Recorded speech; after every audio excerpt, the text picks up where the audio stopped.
Hi, I'm Koteswararao. APSET 2025 notification release అవ్వడం జరిగింది.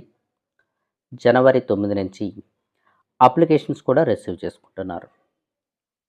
అయితే అప్లై చేయాలి అంటే మన దగ్గర కొన్ని బేసిక్ డాక్యుమెంట్స్ ఉండాలి. అవి ఏంటో ఒకసారి చూద్దాం.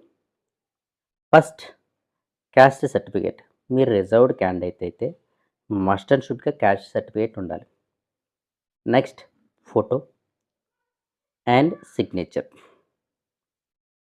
ఫోర్త్ వన్, మన ఆధార్ నెంబర్ కూడా మెన్షన్ చేయాల్సి ఉంటుంది అప్లికేషన్లో. అలాగే మనకి పోస్ట్ గ్రాడ్యుయేషన్లో ఎన్ని మార్క్స్ వచ్చాయి, టోటల్ మార్క్స్ ఎన్ని, మనం పోస్ట్ గ్రాడ్యుయేషన్ ఏ యూనివర్సిటీలో కంప్లీట్ చేసాం, ఏ సంవత్సరంలో కంప్లీట్ చేసాం అన్న డీటెయిల్స్ కూడా ఫిల్ చేయాల్సి ఉంటుంది. ఓకే, అలాగే మనం అప్లికేషన్ స్టార్ట్ అయ్యేది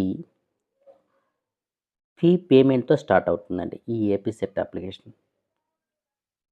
ఈ ఫీ పేమెంట్ చేయాలంటే మనకి నెట్ బ్యాంకింగ్ అన్నా, అదర్వైజ్ డెబిట్ కార్డ్ లేకపోతే క్రెడిట్ కార్డ్, ఈ మూడిట్లో ఏదో ఒకటి ఉంటే మనకి ఫస్ట్ స్టెప్ స్మూత్గా వెళ్ళిపోతుంది, ఫీ పేమెంట్ అవుతుంది.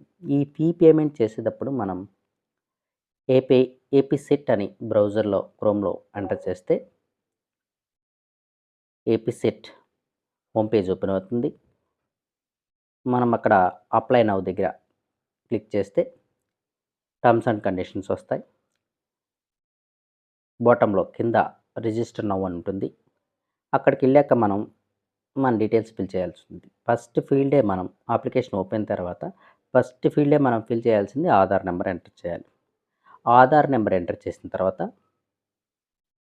మనం పోస్ట్ గ్రాడ్యుయేషన్లో ఒక హాల్ టికెట్ నెంబర్ ఉంటుంది కదా, ఆ హాల్ టికెట్ నెంబర్ని ఎంటర్ చేయాలి. తర్వాత క్యాండిడేట్ నేమ్. ఈ క్యాండిడేట్ నేమ్ 10th క్లాస్లో ఎలా ఉంటే అలా ఫిల్ చేయడం మంచిది. తర్వాత డేట్ ఆఫ్ బర్త్ ఇవ్వాలి. ఇలా ఫిల్ చేసిన తర్వాత మెయిల్ ఐడి, ఫోన్ నెంబర్. ఈ మెయిల్ ఐడి, ఫోన్ నెంబర్ మనం కరెక్ట్గా ఇవ్వాల్సి ఉంటుంది.